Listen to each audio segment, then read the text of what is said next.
아뢰라.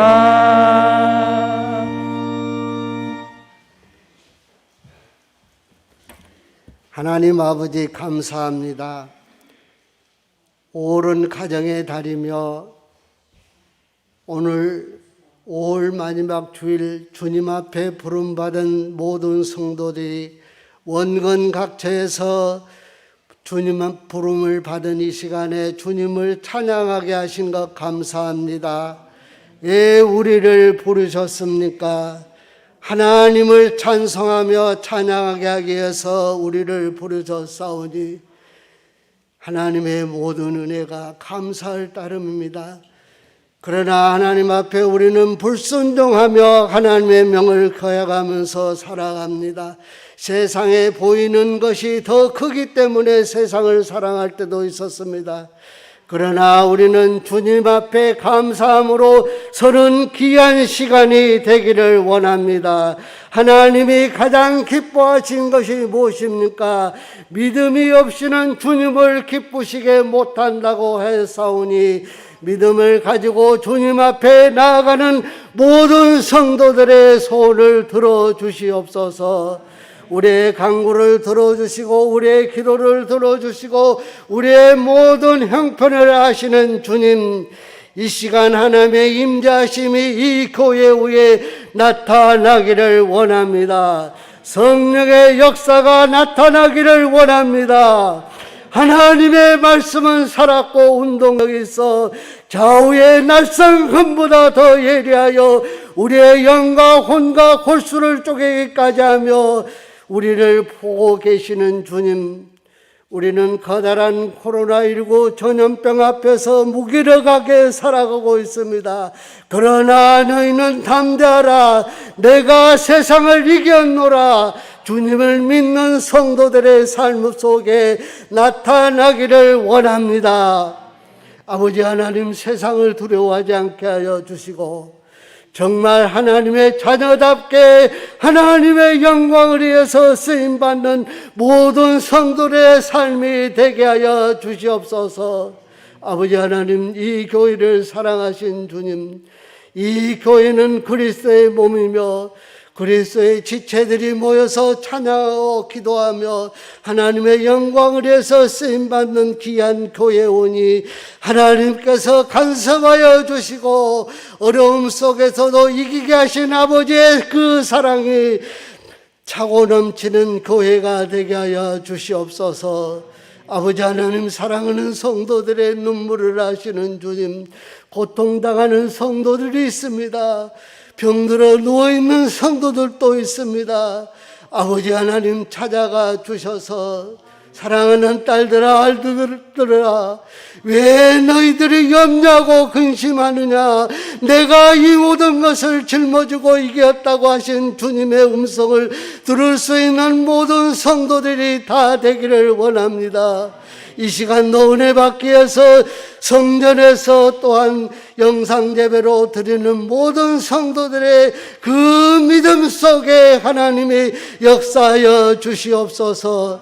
이 시간도 세워주신 우리 담임 목사님, 성령의 능력으로 세워주셔서 하나님의 말씀이 선포될 때 사랑하는 성도들의 귀한 말씀이 내 육신의 흥하라 내 영의 소원이 이루어지는 역사가 일어나게 하여 주시옵소서. 이 시간도 예배를 위해서 준비하는 모든 그 성도들의 수고가 발걸음이 헛되지 아니하며 하나님의 은혜가 차고 넘치게 해주실 줄 믿사옵고 예수님의 이름으로 기도합니다. 아멘.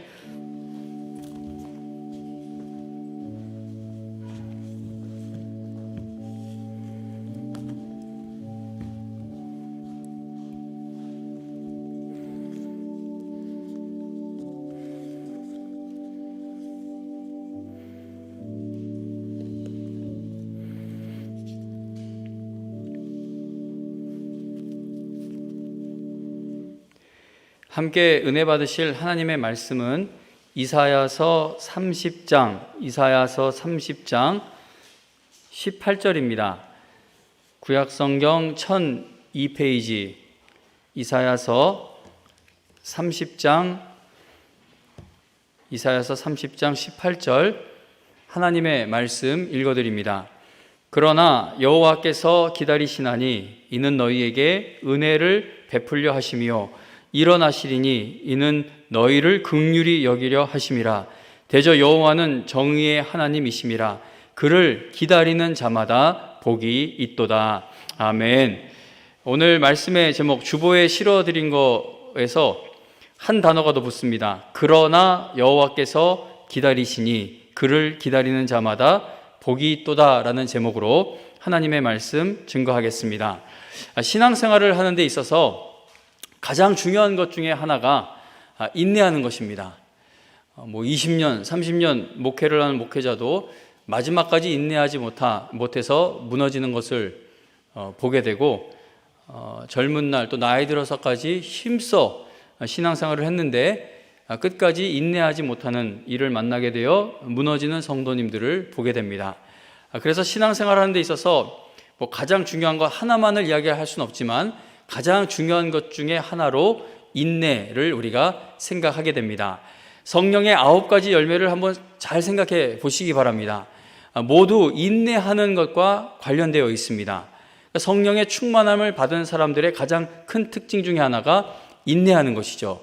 모욕당해도 인내하고, 원수를 만나도 인내하고, 고통 가운데 있어도 인내하고, 내가 원하는 바가 끝까지 이루어지지 않아도 인내하고, 성령 충만을 받은 사람들은 모두 인내하는 사람들임을 볼 수 있습니다.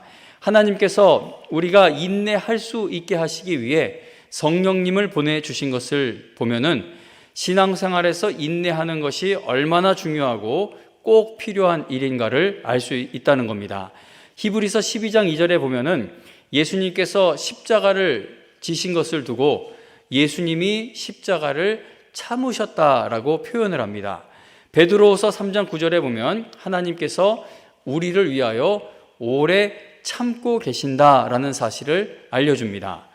성경은 하나님께서 우리를 위해 인내하고 계시는 모습, 예수님께서 인내하시는 모습, 성령께서 인내하시는 그 모습을 여러 가지의 모습과 이야기로 우리에게 알려줍니다. 이 인내하는 것이 하나님의 성품이라는 것을 우리에게 알려주고 있다는 겁니다.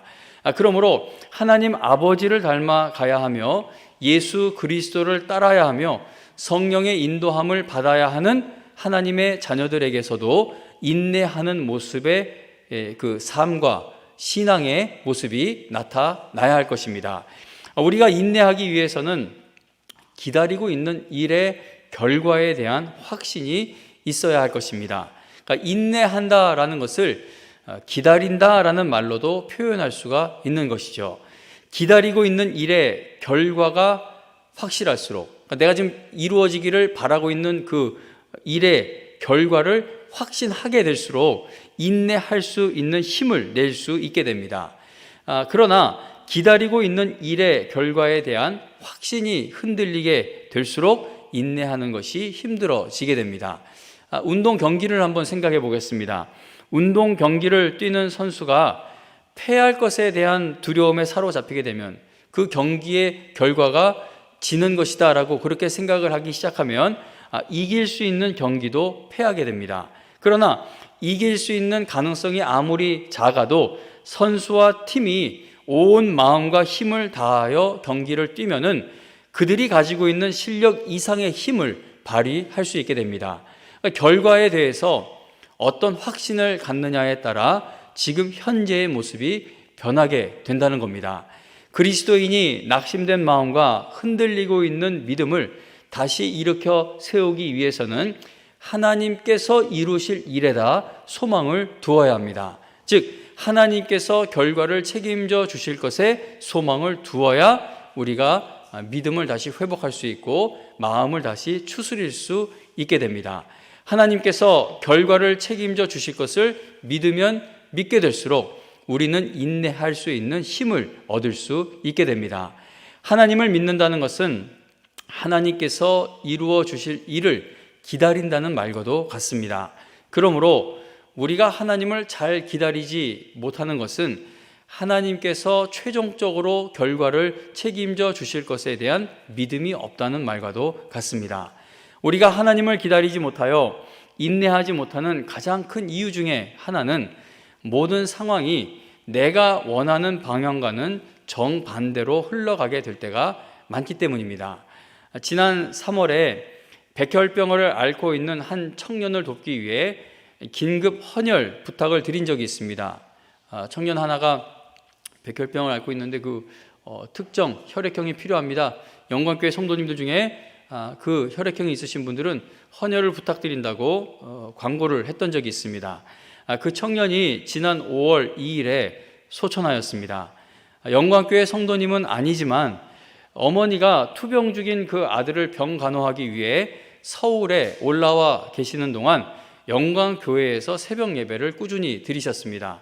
영광교회에서 지난 2년 동안이나 새벽 기도를 드리셨던 그 집사님은 아들의 병이 낫기를 위해 날마다 기도하셨을 것입니다. 그러나 이제 30살밖에 되지 않은 그 아들이 결국은 그 병을 이기지 못하고 5월 2일, 그것도 주일날 하늘나라로 돌아가게 되었습니다. 저는 그 청년을 한 번도 만나본 적이 없고, 그리고 어머니가 되시는 그 집사님과 어떤 깊은 대화를 나누어 본 적도 없습니다. 새벽에 잠깐 얼굴을 보는 게 다였습니다. 그러나 그 청년의 소천 소식을 듣고는 너무나 슬펐습니다. 제가 한동안 마음이 계속 울컥울컥거리며 눈물이 나는 것을 참을 수가 없었습니다. 그동안 2년 동안 새벽 기도 드리면서 아들이 위태할 때마다 그 새벽 기도 시간에 기도의 제목을 적어서 헌금을 올리신 거를 제가 이제 응답 기다리는 그 제목들은 가지고 있습니다. 근데 이제 그걸 버려야 되는데 그걸 아직도 버리지 못하고 있을 정도로 제가 그 소식을 듣고 마음이 얼마나 아팠는지 모릅니다. 2년 동안이나 병이 낫기를 위해 함께 기도했기 때문에 감정적으로도 이렇게 묶여 있는 것이 아닌가 생각해 봅니다. 기도하면서 하나님께서 행하실 일들을 우리가 함께 기다렸습니다. 그러나 그 청년은 결국 하늘나라로 가게 되었습니다. 성도님 여러분, 만일 그 청년의 어머니가, 그 집사님이 아들의 병이 낫는 것만이 하나님을 기다리는 것의 결과이어야 한다라고 믿고 있었다면 그분의 마음과 믿음은 회복되기 힘들어질 것입니다. 그러나 이 모든 슬픔 속에서도 하나님께서 또 이루어 가실 일들의 소망을 두고 하나님을 기다린다면 하늘나라에 가는 그날까지 그 집사님은 하나님께 쓰임받는 일에 힘을 내실 수 있게 될 것입니다. 자신이 당한 그 슬픔이 최종적 결과로 생각하면 다시 못 일어서요. 그러나 내가 일어설 수 없는 이 일은 이 땅에서 일어난 일이고 이건 넘어 하나님이 영원히 예비해 두신 그 은혜의 날이 있다라는 것에 소망을 두면은 다시 일어설 수 있다는 겁니다. 아들을 하늘나라에 먼저 보내신 그 집사님과 제가 문자로 나누었던 대화의 내용 한 부분을 읽어드리겠습니다. 제가 소천 소식을 듣고 어떤 말로 위로가 되겠습니까? 소천 소식을 문자로 알려주셨는데 한 이틀 동안 제가 답을 드리지 못하다가 이틀 만에 그 집사님께 이런 문자의 내용을 보내드렸습니다. 안녕하세요 집사님, 영광교회 최현 목사입니다. 저는 정훈 형제를 한 번도 만난 적이 없어서 아드님의 얼굴을 모릅니다. 그러나 정훈 형제의 소천 소식은 마치 오랜 시간 함께한 성도님과 잠시 이별해야 하는 순간을 만난 것처럼 저의 마음이 매우 어렵습니다. 지난 2년 동안 새벽마다 하나님 앞에 나오셨던 집사님의 모습도 날마다 떠오릅니다. 집사님께 전화를 드려야 할지 아니면 문자로 연락을 드려야 할지 정말 많이 고민했습니다. 문자 내용을 적었다 지우고 적었다 지우기를 계속 반복하다 이렇게 늦게 답장을 드리게 되었습니다. 우리는 천국의 소망이 분명히 있기에 죽음 앞에서도 하나님을 예배하고 찬송합니다. 그러나 다시 만나게 될 그날까지는 잠시 헤어져 있어야 하는 그 시간을 인내하고 기다려야 하기 때문에 장례식 때마다 하나님께서 유족들과 성도님들의 마음을 위로해 주시기를 간절히 구하고 또 간구하게 됩니다. 그동안 집사님께서 감사헌금 봉투에 적어 새벽에 헌금과 함께 드리셨던 기도의 제목들을 가지고 기도하고 있었는데 이제는 그 기도 제목들을 다 내려놓고 새로운 기도의 제목으로 집사님과 집사님의 가정을 위해 기도를 시작하려고 합니다. 정훈 형제의 눈에서 모든 눈물을 닦아주신 하나님께서 집사님과 가족들의 마음을 위로해 주시고 천국의 소망으로 든든히 붙들어 주시기를 간절히 기도합니다. 최현 목사 올림. 이 문자를 받으신 집사님이 저에게 이렇게 답장을 보내오셨습니다. 목사님, 그동안 정말 감사했습니다. 가장 어렵고 연약할 때 기도처가 되어 저를 붙들어 주셨고 생면부지 아들을 위해 기도해 주셨던 영광교회 교역자님들과 영광교회 식구들 모두 정말 감사했습니다. 목사님의 진심 가득한 위로 말씀에 또 한 번 눈물을 쏟았지만 성령에 힘입어 이겨내겠습니다. 목사님 강건하시고 영광교회 모든 성도님들께 축복 있으시기를 기도하겠습니다. 그동안 감사했습니다. 성도님 여러분, 만일 우리가 이 땅에서 겪는 일들, 이 땅에서 당하는 일들, 이 땅에서 이루어지는 일들을 최종 결과로 이해하면서 살아간다면 우리는 하나님을 기다릴 수 없고 인내할 수도 없게 될 것입니다. 아들이 죽은 걸로 거기서 믿음도 멈춰버리는 거예요. 이 땅에서 내가 겪는 일들을 최종 결과인 것처럼 인식하고 하나님께서 반드시 마무리 지어주실 그 결말이 있다는 것을 믿지 못하게 되면 우리는 절대 끝까지 믿음 생활을 하지 못하게 될 것입니다. 아들을 하늘나라로 먼저 보내신 그 집사님과의 대화를 여러분들께 이렇게 읽어드린 것은 지난 2년 동안 새벽마다 기도하며 기다린 일이 결국은 이루어지지 않은 것처럼 보여지는 이 상황에서도 함께 기도해 주신 성도님들께 감사하고 성령을 힘입어 이겨내겠다고 하시는 그 집사님의 모습이, 그 믿음이 너무나도 감격스럽기 때문에 이것을 읽어드린 겁니다. 그 청년을 위해 기도해 주신 성도님들께 이분을 대신하여 제가 감사의 마음을 전해드리고 이제 그 집사님과 그 가정을 위해 기도해 주시기를 바랍니다. 만약에 이 땅에서 이루어지는 것이 결말이고 끝이라면 더 기도할 일이 없어요. 그러나 어떤 일을 당해도 최종 결말은 하나님이 예비해 두신 그 은혜를 누리는 것이 마지막 결말이 될 것이기 때문에 우리는 어떤 일을 당해도 또 기도하고 또 기도하고 또 간구해야 할 일들이 늘 열려 있게 됩니다. 며칠 전에 여자 집사님 한 분께서 성경을 통독하다가 궁금한 것이 있다고 저에게 문자를 보내주셨습니다. 근데 그분의 남편 되시는 집사님이 안수 집사님 후보로 올라오셨었는데 그 암투병 생활 끝에 이제 병이 낫질 않고 하늘나라로 먼저 가셨습니다. 그 집사님 남편 되시는 분 먼저 하늘나라로 가시고 막 마음이 아프죠. 아프고 가장 걱정된 거는 이 집사님이 계속 믿음 생활을 하셔야 하는데 이건 하나님이 붙들어 주셔야지. 저는 하나님 이거 누가 어떤 힘으로 그 마음을 붙들 수 있겠습니까? 그렇게 걱정이라고 할까요? 그런 마음을 가지고 왔는데 성경을 통독하고 계시다고 그걸 질문하는 문자를 받고 진짜 뛸 듯이 기뻤습니다. 그러니까 하나님의 말씀에 소망을 둔다는 것은 내가 당한 이 아픔이 평생 가지고 갈 그리움일 수도 있고 두려움일 수도 있지만 하나님이 나를 위해 예비해 놓으신 결말이 무엇인지 찾아내는 것이 말씀의 은혜를 받는 것이지 않습니까? 그래서 그 집사님의 문자를 받고 얼마나 기뻤는지 모릅니다.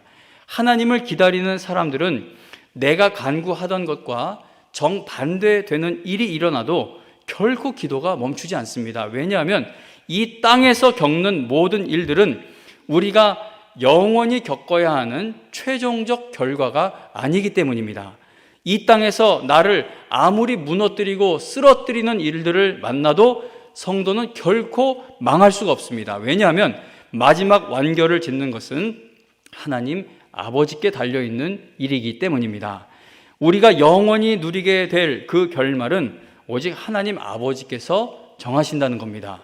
그러므로 우리도 바울처럼 우리가 사방으로 우겨쌈을 당하여도 쌓이지 아니하며 답답한 일을 당하여도 낙심하지 아니하며 박해를 받아도 버림바 되지 아니하며 거꾸로 뜨림을 당하여도 망하지 아니한다라고 고백할 수 있는 것입니다. 성도님 여러분, 성경을 보면 예수님 잘 믿으면 우겨싸임 당할 일 없을 거다. 답답한 일 없을 거다. 박해받지 않을 거다. 거꾸로 엎드림 당하지 않을 거다. 그런 약속이 없어요. 거꾸러질 거래요. 박해받을 거래요. 답답한 일 당할 거래요. 이 땅에서 사는 내내 그 일을 겪을 수도 있다고 이야기합니다. 사방으로 우겨싸움을 당할 수도 있다고 이야기를 합니다. 그런데 신비롭게도 그것이 우리의 최종 결론이 아니라 그 일 너머로 하나님이 우리에게 약속해 놓으신 그날이 이루어질 날이 분명히 오고 있다는 것을 성경은 말씀합니다.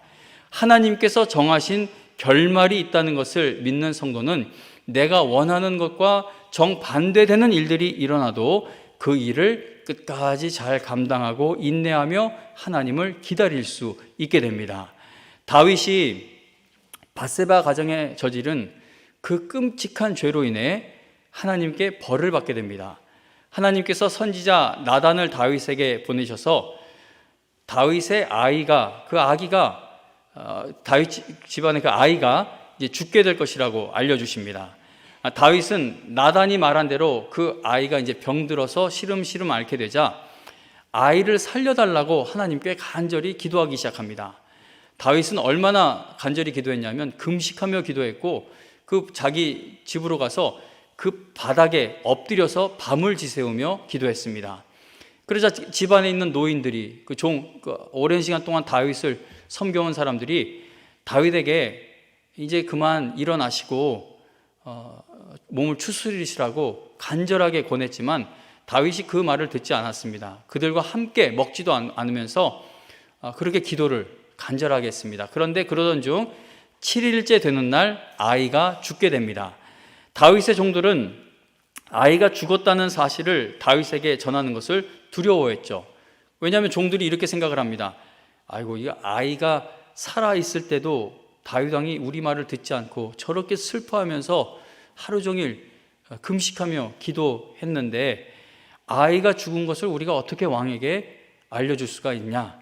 그 소식을 왕이 들으면 얼마나 크게 상심하겠느냐라고 생각을 하며 아이가 죽은 것을 다윗에게 알리지를 못하고 있었습니다. 다윗은 자기 종들이 수군거리고 있자 아이가 죽었다는 것을 눈치채고는 종들에게 아이가 죽었느냐라고 물었고 종들은 그렇습니다, 죽었습니다 라고 대답했습니다. 그러자 다윗은 일어나서 몸을 깨끗이 씻고 기름을 바르고 옷을 갈아입은 후 여호와의 집으로 들어가 경배를 드렸습니다. 그러니까 예배드린 것이죠. 그리고 자기 집으로 돌아와 음식을 가져오라고 해서는 맛있게 먹기 시작했습니다.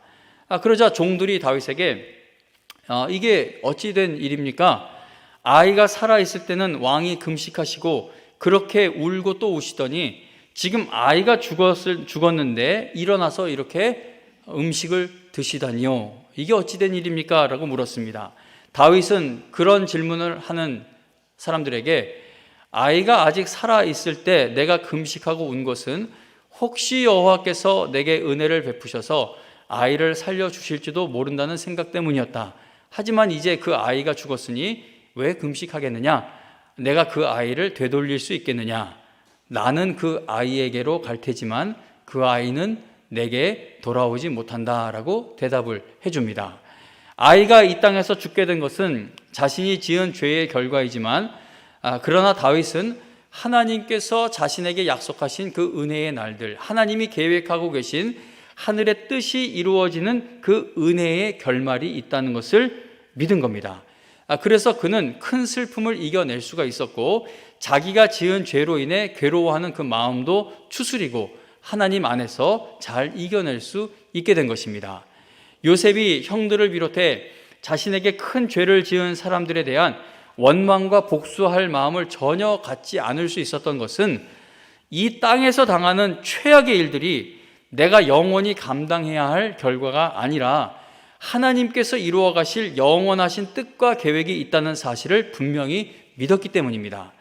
요셉은 죽으면서도 이스라엘 자손들에게 하나님이 반드시 너희들을 돌보셔서 약속하신 그 땅으로 데려가실 날이 오게 될 텐데 당신들은 그때 여기서 내 해골을 메고 올라가겠다고 맹세하라라고 그렇게 부탁을 합니다. 그러니까 이 요셉은 총리가 된 것을 결말이라고 생각하지 않았고 총리가 되어 그 땅에서 잘 먹고 잘 살다가 죽는 것을 결말이라고 생각하지 않았고 오직 하나님께서 이루어 가실 그 결말에 소망을 두고 끝까지 믿음을 두었던 것입니다. 그래서 그는 끝까지 복수하는 마음을 이겨낼 수 있었던 것이고 하나님 안에서 쓰임받는 마음을 지켜갈 수 있었던 겁니다. 모세가 자신을 계속 배신하고 반역하며 심지어 자기를 죽이려고까지 한 그 백성을 위해 하나님 앞에 계속 엎드릴 수 있었던 것은 이스라엘 백성은 죄가 가득한 모습으로 인해 광야에서 끝장나게 될, 멸망당하게 될 백성이 아니라 하나님의 은혜의 계획과 뜻이 이루어지는 곳에 서게 될 백성임을 믿었기 때문입니다. 보면은 그 백성이 다 죽어버려야 마땅하죠. 그게 결말이에요. 그들이 당해야 할 결말입니다. 그러나 모세는 하나님께서 예비해 두신 그 결말이 분명히 있다는 것을 믿었기 때문에 광야에서 아무리 마음 상하는 일을 만나도 끝까지 하나님 앞에 엎드린 겁니다. 현재 자신이 당하는 비참한 현실이 결말이 아니라 하나님께서 약속하신 것이 이루어지게 될 날이 있다는 것을 모세는 확실하게 믿은 것입니다.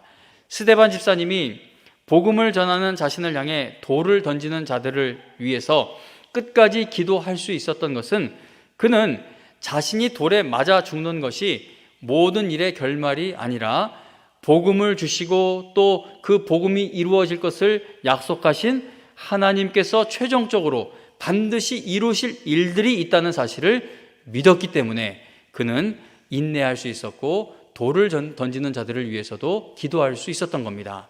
바울이 자신이 간절하게 바라던 계획이 다 막혀서 생각에도 없던 곳으로 모든 일정과 발걸음을 옮겨야 했었고 또 가는 곳마다 큰 어려움, 온갖 험악한 일들을 당하고 또 당해도 그가 결코 낙심하는 자리에 머물지 않고 늘 새로운 힘을 낼 수 있었던 것은 그는 하나님께서 행하실 일에 소망을 두었기 때문입니다.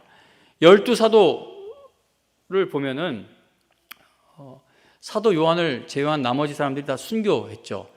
우리나라 기독교 역사를 봐도 그렇고 순교한 거, 그게 우리가 순교했다라는 그 단어를 붙여서 이렇게 존경스럽게 보고 우리가 은혜 받고 하지만 세상의 관점으로 보면 실패한 거잖아요. 그냥 죽는 걸로 끝난 것이지 않습니까? 그죠? 그 사람들이 세상의 관점에서 보면 그 사람들은 하나님께 쓰임받는 게 거기서 끝나버린 거예요. 그러나 교회의 역사를 보면 결코 그렇지 않습니다. 순교자의 피로 하나님의 뜻이 계속해서 이루어져 가는 것. 그러니까 교회를 말살시키려는 자들에게는 죽여버리는 것이 이 땅에서의 결말로 생각했겠지만 하나님이 예비해 두신 그 결말을 향해 교회가 계속 전진해 나가는 것을 우리는 보게 됩니다. 8월에 은퇴하시는 직분자 여러분, 여러분들께서 이 교회를 위해 기도하는 것에는 결코 은퇴라는 것이 있을 수 없다는 것을 꼭 기억하시기를 바랍니다. 나는 비록 육신의 나이가 들어 여기서 멈추지만 그러나 나를 쓰신 하나님은 여전히 능력 있으시고 살아계시고 계속 일을 이루어 가실 것이기 때문에 내 육신의 나이로 인해 은퇴하지만 하나님이 계획하신 그 결말을 향해 이 교회가 가게 하여 주옵소서라는 그 기도는 하늘나라 가시는 그날까지 여러분들 마음 중심에 있어야 할 기도인 줄로 믿습니다. 오직 하나님만 모든 역사의 최종 결과를 결정하실 수 있습니다. 하나님께서는 하나님의 모든 말씀을 다 이루시기 위해 쉬지 않고 일하고 계십니다. 내가 간절히 기도하던 일이 이루어지지 않았다고 세상 다 끝나버린 것처럼 주저앉는 것은 하나님을 기다리고 있지 않기 때문입니다. 이 땅에서 일어난 일들을 내가 영원히 감당해야 하는 결과처럼 생각하는 것은 결코 성경에서 말씀하고 있는 성도의 모습이 아닙니다. 예레미야 애가 3장 25절에 보면 여호와를 기다리는 자들에게나 구하는 영혼들에게 여호와는 선하시도다라고 약속합니다. 그런데 예레미야가 자신의 모든 사역이 잘 풀리고 있고 모든 상황이 희망적이고 사람들이 자기를 다 지지해주고 말씀을 전하면 은혜 받았습니다. 아멘 감사합니다. 그러고 있고 그렇게 모든 상황이 좋아서 이 은혜로운 고백을 할 수 있었던 것이 아닙니다. 예레미야는 눈물의 선지자로 알려져 있죠. 예레미야 3장에 보면은 예레미야는 자신이 얼마나 큰 고통 가운데 있는지를 말합니다. 그 예레미야 3장을 다 읽진 않고 제가 중간중간 이렇게 요약을 해서 한번 읽어드려 보겠습니다. 예레미야 3장에 보면 예레미야가 이렇게 말을 합니다. 여호와의 분노의 매로 말미암아 고난 당한 자는 나로다. 하나님이 나를 이끌어 어둠 안에서 걸어가게 하시고 빛 안에서 걸어가지 못하게 하셨으며 종일토록 손을 들어 자주 나를 치시는도다. 나의 살과 가죽을 쇠하게 하시며 나의 뼈들을 꺾으셨고 고통과 수고를 쌓아 나를 애우셨으며 나를 어둠 속에 살게 하시기를 죽은 지 오랜 자 같게 하셨도다. 나를 둘러싸서 나가지 못하게 하시고 내 사슬을 무겁게 하셨으며 내가 부르짖어 도움을 구하나 내 기도를 물리치시며 나의 길들을 치우치게 하시며 내 몸을 찢으시며 나를 적막하게 하셨도다. 나는 내 모든 백성에게 조롱거리, 예레미야가 말씀을 전하면 돌아오는 건 조롱이었죠. 나는 내 모든 백성에게 조롱거리, 곧 종일토록 그들의 노랫거리가 되었도다. 주께서 내 심령이 평강에서 멀리 떠나게 하시니 내가 복을 내어 버렸음이며 스스로 이르기를 나의 힘과 여호와께 대한 내 소망이 끊어졌다 하였도다. 예레미야는 이렇게 말로 표현할 수 없을 만큼 큰 고통 가운데 있었고 눈물을 쏟고 있었고 소망이라고는 전혀 남지 않은 것처럼 보이는 그 절망적 상황에서 여호와를 기다리는 자들에게나 구하는 영혼들에게 여호와는 선하시도다라고 고백을 했다는 겁니다. 그가 이런 상황에서 이 놀라운 고백을 할 수 있었던 것은 자신이 당하고 있는 일, 이스라엘 백성이 당하게 될 그 일들이 모든 일들의 결말이 되는 것이 아니라 결국은 하나님께서 이 백성들에게 은혜를 베푸시는 것이 모든 일의 결과가 될 것을 믿었기 때문입니다. 나는 이 고통을 당하다 여기서 내 생명이 끝나게 될지 모르지만 이렇게 내가 이 땅에서 당하는 이 일들이 결말은 결코 아니다. 하나님이 분명히 이 백성을 택하실 때 이들을 통해 이루시려고 주신 약속의 말씀이 있는데 이 땅에서 어떤 일을 겪던 결국 이루어지는 것은 하나님의 말씀이다라는 그 확신이 있었기 때문에 자기의 이 처참한 상황을 이야기하면서도 여전히 여호와를 기다리는 자들에게나 구하는 영혼들에게 여호와는 선하시도다라는 신앙의 고백을 지킬 수가 있었다는 겁니다. 하나님께서는 하나님의 자녀가 된 자들에게 어떤 놀라운 은혜를 베푸시는 분인지 이사야서 30장을 통해 깨닫게 됩니다.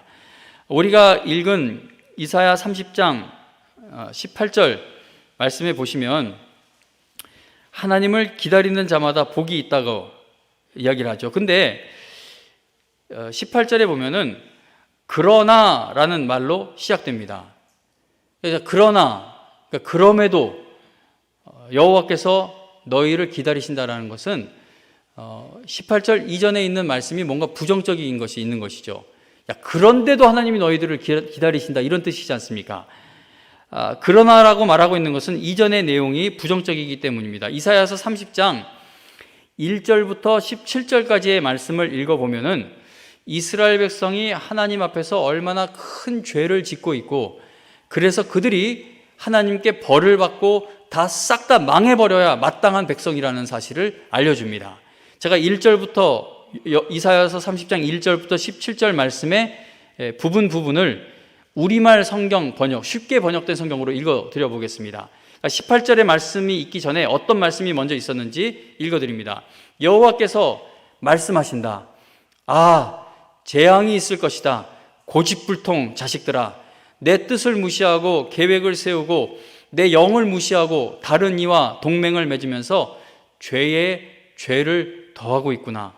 내게 묻지도 않고 이집트로 내려가서 바로의 보호를 피난처로 삼고 이집트의 그늘 아래 쉴 곳을 찾는구나. 그러나 바로의 보호가 도리어 너희에게 부끄러움이 되고 이집트의 그늘이 너희에게 치욕이 될 것이다. 대저 이는 패역한 백성이요 거짓말하는 자식들이요 여호와의 법을 듣기 싫어하는 자식들이라. 그들이 선견자에게 이르기를 선견하지 말라. 선지자들에게 이르기를 우리에게 바른 것을 보이지 말라. 우리에게 부드러운 말을 하라. 거짓된 것을 보이라. 지금 이 1절부터 17절까지의 말씀을 보면 이러한 내용입니다. 하나님께서 이스라엘 백성의 이 죄악된 모습을 낱낱이 드러내시면서 그들이 심판받게 될 것을 무섭게 경고하십니다. 지금 읽어드린 내용을 한 번 더 요약하면 이런 거예요. 이스라엘 백성이 위협을 받습니다. 어려움에 처했을 때 하나님을 기다리고 하나님을 의지한 것이 아니라 애굽으로 내려가 버린 거예요. 애굽의 도움을 청한 겁니다. 근데 성경에 보면 애굽은 늘 세상의 힘을 대표하는 나라이죠. 성경에서 성도가 하나님의 백성이 애굽으로 가는 경우는 타락했을 때입니다. 애굽으로 갔다는 거예요. 하나님을. 그리고 선견자들, 오늘날로 치면은 목사가 하나님의 말씀을 대언할 때 그 말 좀 그만하라고, 그거 하지 말고 우리에게 바른 것 보이지 말아라. 우리가 듣기 좀 부드러운 말을 해라. 거짓말이라도 좋으니까 듣기 좋은 거를 좀 설교 말씀으로 전하라고. 그런 백성이 그런 상태에 있다는 겁니다. 자, 이런 백성의 죄악된 모습, 망해야 마땅한 모습을 17절까지 알려주고, 그리고 나서 우리가 오늘 읽은 이 18절에서 그럼에도 불구하고 하나님께서, 여호와께서 너희를 기다리시나니 이는 너희에게 은혜를 베풀려 하시며 일어나시리니 이는 너희를 긍휼히 여기려 하심이라. 대저 여호와는 정의의 하나님이시라. 그를 기다리는 자마다 복이 있도다라고 말씀을 하는 겁니다. 그리고 31장, 32장, 33장 보면은 회복을 이야기하고, 심판도 이야기하지만 회복을 이야기하시고 또 은혜를 베푸실 것을 약속하시면서 하나님께서 그리고 너희 원수들을 내가 벌할 거다라는 그러한 놀라운 약속도 주시는 것을 우리가 보게 됩니다.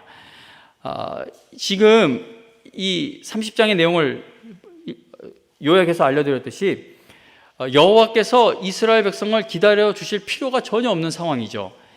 하나님께서 이스라엘 백성을 조금도 기다려 주실 필요가 없을 만큼 그들은 매우 잘못된 상태에 있었지만, 그럼에도 불구하고 여호와께서 그들에게 약속하신 은혜를 베푸시기 위해 그들을 기다리고 계신다라는 것을 성경은 말씀하고 있는 겁니다. 성도님 여러분, 이렇게 패역한 백성들이라 할지라도 하나님께서 한 번 자녀 삼으신 자들에게 하나님의 뜻을 이루시기 위해 기다려주시는 그 하나님의 마음이 얼마나 간절한 마음인지를 알고 싶으시다면 십자가를 바라보시기 바랍니다. 우리가 당해야 할 영원한 저주의 결말을 우리 주 예수 그리스도께서 우리를 대신하여 십자가에서 다 당하심으로 이제 우리에게는 예수 그리스도 안에서 영원한 생명을 누리게 될 새로운 결말이 약속되어 있습니다. 이 성경을 쭉 읽어보면 아담 하와가 범죄하고 숨어버려요. 네가 어디 있느냐 물으시죠. 몰라서 물은 게 아닙니다. 그 하나님의 아담과 하와의 관계를 회복하시길 바라면서 그들을 부르시는 그 하나님의 마음이 어떤 마음이었는지 십자가를 보시기 바랍니다. 그리고 이스라엘 백성을 택하셔서 앞으로 하나님 예수 그리스도 안에서 구원받아 하나님의 자녀가 된 자들을 향한 하나님의 아버지의 마음이 어떤 것인지를 한 나라를 택하셔서 우리에게 이렇게 예로 보여주고 계신 것이죠. 그래서 이 쭉 구약 성경에서 하나님께서 그 백성을 너무나 간절하게 기다리시고 돌아오라고 필요 없다, 너네 다 죽여버릴 거야, 다 없애버릴 거야, 너네 없으면 내가 일 못하냐, 다 없앨 거야. 그러고 하나님이 그것도 본심이 아니신 것을 이야기해요. 돌아오라고. 그러니까 제발 그렇게 되지 말고 돌아오라고. 애타게 택하신 자녀를 기다리시고 부르시는 하나님 아버지의 그 마음이 어떤 마음인지 우리는 십자가에서 확인하게 된다는 겁니다. 이 땅에서 어떤 일을 겪던 그 일들이 최종적 결과가 아닙니다. 하나님의 자녀는 하나님께서 정해놓으신 그 영원한 은혜의 날들을 누리며 영원한 안식을 누리게 되는 것이 최종 결말이 될 것입니다. 그래서 성도님 여러분, 여러분들은, 그리스도인들은 어떤 일을 당했고 어떤 일을 당하고 있고 또 어떤 일을 당해도 결코 비극적 결말이 될 수가 없다는 겁니다. 이 땅에서 어떤 일을 당해도 우리의 마지막 결말을 책임지시는 하나님 아버지께서 그럼에도 불구하고 여러분들을 기다리고 계시니 여러분들은 안전합니다. 때로는 원망의 마음을 가져보기도 하고, 때로는 말씀을 귀찮아하기도 하고, 알게 모르게 죄를 짓기도 하고, 그럼에도 우리에게는 은혜의 날일이 약속되어 있는 것은 그러나 여호와께서 우리를 기다리고 계시기 때문이라는 것이죠.